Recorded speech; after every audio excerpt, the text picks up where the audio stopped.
ሰላም ውድ የጄፊልም ተከታታዮች፣ ዛሬ ይዤላችሁ የመጣሁት በቦሊውድ ታሪክ ውስጥ በአንድ ጀንበር የኢንዱስትሪ ቁንጮ ለመሆን የበቃችው ነገር ግን በሕይወቷ ውስጥ ባጋጠማት አስገራሚ ክስተቶችና የቤተሰብ ክህደት ምክንያት ሕይወቷ የተናወጠባትን ውቧን አሚሻ ፓቴልን እውነተኛ የሕይወት ታሪክ ነው። አሚሻ በፊልሞቿ ላይ የምናውቃት የዋህና ቆንጆ ሴት ብቻ ሳትሆን ከጀርባዋ ከገዛ ወላጆቿ ጋር እስከ ፍርድ ቤት ድረስ የተከሰሰችና ከፍተኛ የገንዘብ ቀውስ ያሳለፈች ጠንካራ ሴት ናት። እስከ ቪዲዮ መጨረሻ ድረስ አብራችሁን ቆዩ።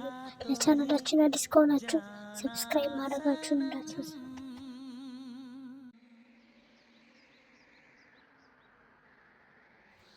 አሚሻ ፓቴል ሰኔ 9 ቀን 1975 ዓ.ም የተወለደች ሲሆን ያደገችው እጅግ ባለሀብትና የተማረ ቤተሰብ ውስጥ ነው።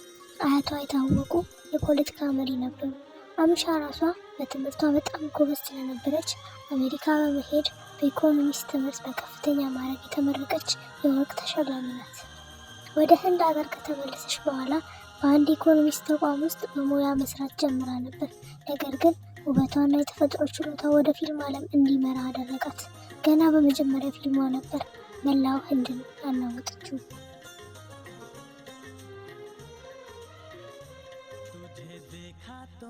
አሚሻ ፓቴል በቦሊውድ ታሪክ ውስጥ እጅግ ስኬታማ የሆኑ እና በኢትዮጵያ ውስጥ በጣም የታወቁ ፊልሞችን ሰርታለች። አሚሻ የሰራቻቸው ፊልሞችን በዝርዝር መመልከት። የመጀመሪያው ካሆና ፕያር ሄ የተባለው ፊልም በ2000 ዓ.ም የተሰራ ሲሆን ከአዲሱ ተዋናይ ሪቲክ ሮሻን ጋር ለመጀመሪያ ጊዜ የሰራችበት ፊልም ነው። ይህ ፊልም በህንድ ታሪክ ውስጥ እጅግ ስኬትንና ሽልማትን በማግኘት በጊነስ ቡክ ላይ የተመዘገበ ድንቅ ስራ ነው። አሚሻ በዚህ ፊልም በአንድ ጀንበር የመላው ህንድ የልብ ትርታ ለመሆን በቃች።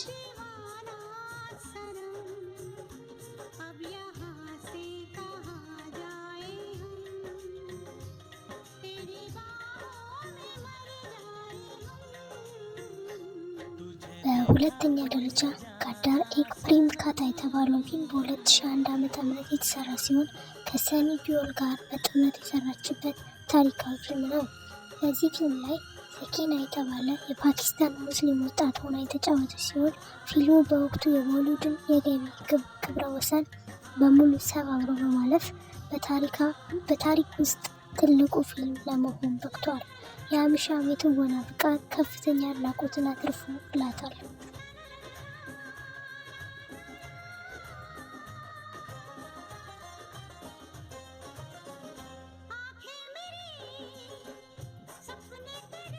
በሶስተኛ ደረጃ አምራዝ የተባለው ፊልም በ2001 ዓ.ም የተሰራ ሲሆን ከቦቢ ዲዮል እና አክሼይ ካን ጋር የሰራችበት በፍቅርና በክህደት የተሞላ እጅግ አስደናቂ የወንጀልና የሚስጥር ፊልም ነው።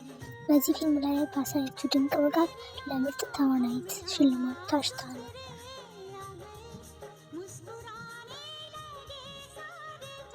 በአራተኛ ደረጃ ማንጋል ፓንዴ የተባለው ፊልም በ2005 ዓ.ም የተሰራ ሲሆን ከታዋቂው አሚር ካን ጋር አብራ የሰራችበት ታሪካዊ ፊልም ነው።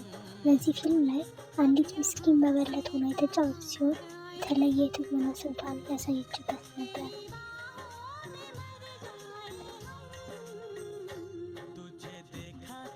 በአምስተኛ ደረጃ ሬስ 2 የተባለ ፊልም በ2013 ዓ.ም የተሰራ ሲሆን ምንም እንኳ ዋና ገጸ ባህሪ ባይሆንም በፊልሙ ላይ የሰራችው አስቂኝ ገጸ ባህሪ በተመልካቾች ዘንድ በጣም ተወዳጅነትን አትርፎላታል።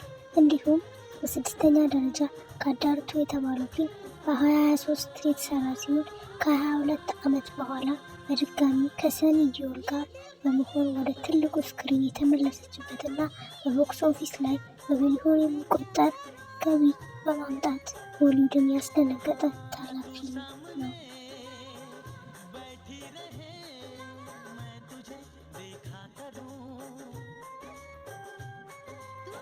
አሁን ደግሞ ወደ አሚሻ ፓቴል እውነተኛ የህይወት ውጣ ውረድ እና እጅግ አሳዛኝ የቤተሰብ ሚስጥሯን እንለፍ። አሚሻ በፊልም ዓለም ከፍተኛ ገንዘብና ስኬት ብታገኝም ያገኘችውን ገንዘብ በሙሉ ያስተዳድሩ የነበሩት እናትና አባቷ ነበሩ። ነገር ግን በ2004 ዓ.ም የአሚሻ እጅግ የሚያስደነግጥ ዜና ይዛ ብቅ አለች። ወላጅ አባቷ የእሷን ታላቅ ገንዘብ ያለ አግባብ ለግል ጥቅሙ እንዳባከነባትና እንደሰረቃት በመግለጽ የገዛ አባቷን በ12 ሚሊዮን ዶላር ክስ ፍርድ ቤት አቆመችው።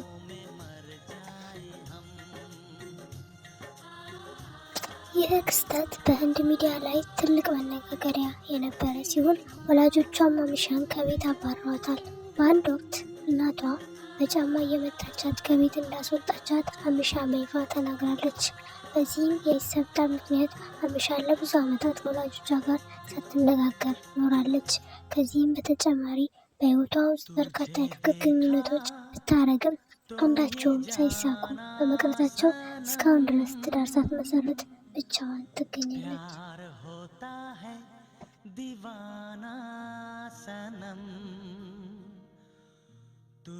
በቅርብ ዓመታት ውስጥ ደግሞ በተለያዩ የገንዘብ ማጭበርበር ክስ ስሟ በተደጋጋሚ ሲነሳ የቆየ ሲሆን የፍርድ ቤት መጥሪያም ደርሷት ነበር።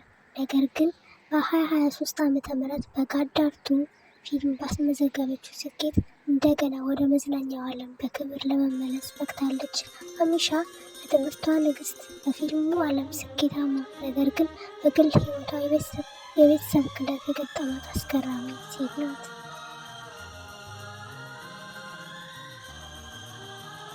ውድ የጄ ፊልም ተመልካቾች ስለ አሚሻ ፓቴል እውነተኛ ታሪክና ፊልሞች ያላችሁ አስተያየት ምንድን ነው?